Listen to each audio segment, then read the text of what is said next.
Hi everyone, today we're going to be solving the dSAT official packet number 1. Starting with question 19, the first grammar question, I'm going to look at the answer choices first. These are all pronouns, so I can tell pretty quickly that this is a pronoun question. I'm going to read the sentence and see where the noun is that this pronoun stands for. I probably am going to have the noun be somewhere near this underline. I'm going to look to see where I can start and if there's anything I can skip. I see a colon, and for example, that's a pretty good sign that the noun is probably going to be somewhere in this section. I'm going to read this first. Japan achieved a 40% reduction in plastic bag use after cashiers were instructed to ask customers whether blank wanted a bag. This is pretty straightforward. The pronoun should stand for customers, which means that we need plural. This is the only plural. You can see that this is a 3v1, plural, singular, singular, singular. That already should have given you a hint that it was likely going to be A, but you should always verify rather than just blindly going with the one. Next question. Starting by looking at the answer choices, I can see that these are just differences in punctuation, which implies that this is going to be a fragment run-on type. That means I want to look through this and see where the clauses are. I probably should have skipped to the part after the period. We're mostly dealing with this. I see a subject and verb here, and everything after the word that is going to be a dependent clause.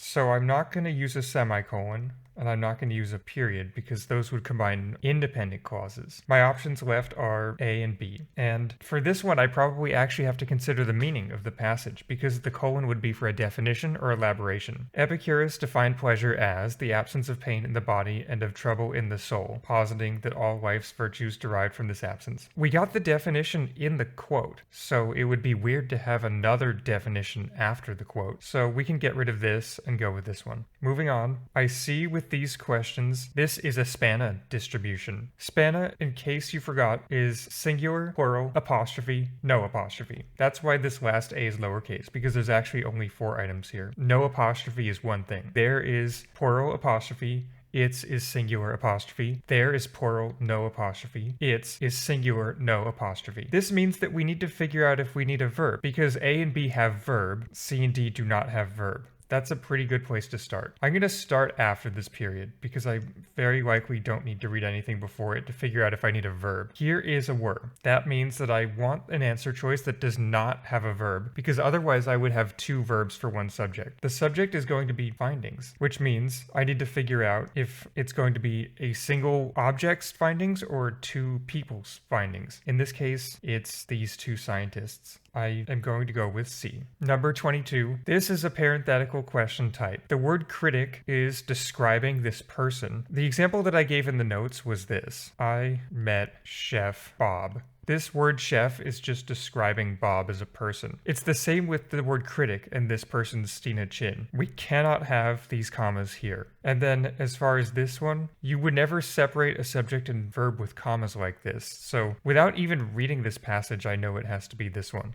23. This looks like a verb versus no verb. ING is never verb. 2 plus verb is never verb. No verb, verb, no verb, no verb. So I'm leaning toward B, but let's start after this period and verify that we need a verb to make a sentence here. You might be tempted to highlight this was and think, oh, we don't actually need a verb. But the word that is creating a dependent clause. Everything after the that is going to be dependent clause. We do need a verb to create an independent clause here. Historians claim. Historians is the subject. Claim is the verb. This is a verb, no verb question type. Number 24. I see that there's different punctuation and also the option to add a conjunction, which tells me that this is probably going to be a fragment run-on question type. Let's see if we need these punctuation marks or if we need this conjunction. I'm going to look for verbs. The researchers have determined, there's your independent clause. I see points as another verb, and this is another independent clause starting here. The magnetic field points down. We have an independent clause before the underline. We have an independent clause after the underline. We have to do an answer that can combine independent clauses. The only one that can do that is A. Even though this is a little bit unconventional of a use of a colon, the colon can combine independent clauses. Number 25. This looks like a pronoun question. I'm going to look through the passage and see what noun the pronoun will stand for. Scientists believe that unlike most other species of barnacle, turtle barnacles can dissolve the cement-like secretions they use to attach blank to a sea turtle shell, enabling the barnacles to move short distances across the shell's surface. So it looks like barnacles are attaching themselves to a shell. We need the self because of the fact that the barnacle is doing an action to itself. If I say like, I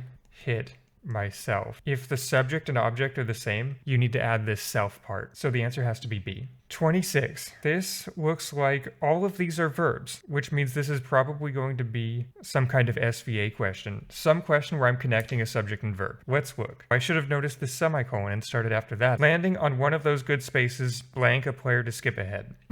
Okay, well I can see now pretty clearly that this is actually an SPP PSS. On is a preposition. That means that I can ignore everything in here. A subject can never be inside of a phrase. The subject is landing. Landing is singular, and I'll put a little s here for that. Spaces is plural. That's how they're trying to trick you. You can see that most of these options are plural. They wanted you to be attracted to the plural options, but we can just ignore all of this. Landing allows. Question 27. I see differences in punctuation, and I see that there's a conjunction. This is probably going to be some kind of fragment run-on question. Let's ignore everything that is before this period. Hopper's subsequent career would involve more than just equations, though. As a pioneering computer programmer, Hopper would help usher in the digital age. In this case, we need to figure out if the contrast is going backward or forward. In this case, we want the contrast to apply backward. What this question is saying is his career is not just equations. He also helped usher in the digital age. So A makes more sense than, for example, C, where the contrast would be between computer programmer and digital age. But these things go together. So the contrast wouldn't make sense to apply to, though,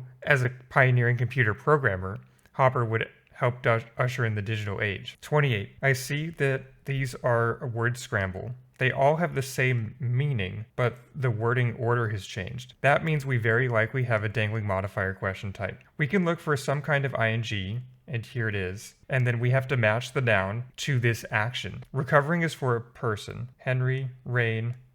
Remember, apostrophe S is an adjective, not a noun. We would not go with this one. The answer has to be A, because of the fact that Henry is the one who recovers. Moving on to Module 2, I see a bunch of actual verbs, which means that this is going to be some kind of SVA question, subject-verb agreement question. Let's start after this comma coordinating conjunction, because I know a new independent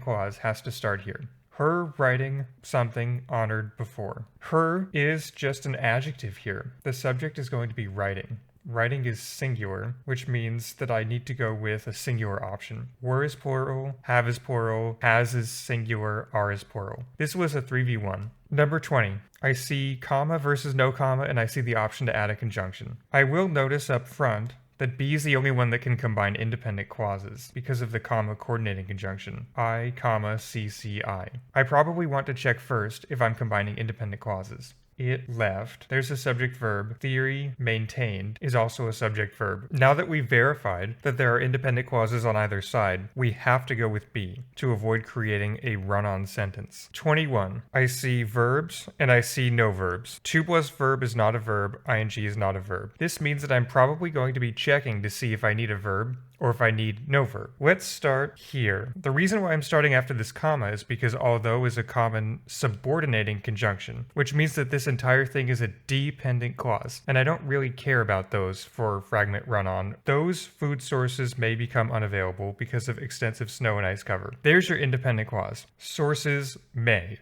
That's your subject and verb. The monkeys to hunt for marine animals in any streams. There's no verb in this section. There's a verb after that, but this is another dependent clause, so I could ignore dependent clause for this question. At this point, I need to have no verb, otherwise I would have a weird fragment that starts with a verb after this comma. That leaves me choosing between B and C. To plus verb expresses a goal, and ing can express a condition. In this case, the snow and ice probably are not alive and don't have a goal, which means it makes more sense to choose C as a condition. The condition of extensive snow and ice cover is forcing the monkeys to hunt. Number 22. These all have the same content, but the words are in slightly different order, and I see period versus question mark. This is an unusual question type that I didn't bother putting on the wiki. It just asks, do you know how to write a question? When you write a question, the verb goes to the front of the sentence. If I say, Bob did eat, that's just a regular sentence. If I ask the question version, it would be, did Bob eat? You can see that the verb moves to the beginning of the sentence.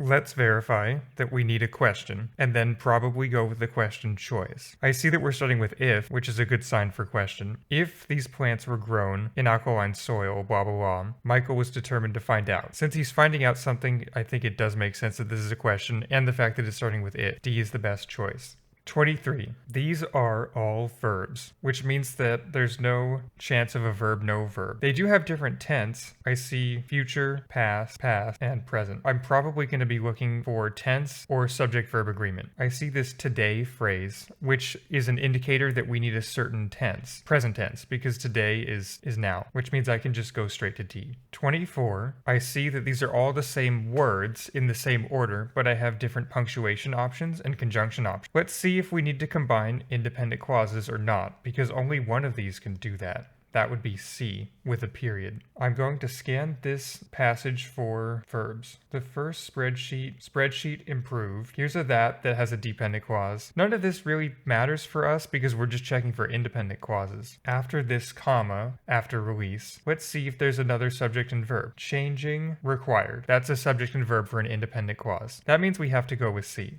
Spreadsheet improved, period, changing required. Those were your independent clause, subject and verbs. 25. I see a bunch of verbs and I see one not verb. So this could potentially be a 3v1. Verb, verb, not verb because of ing, and then verb again. The walk would increase the salinity of the lakes, and here's the word and wants to combine two equal parts. What two things are we trying to combine with the word and?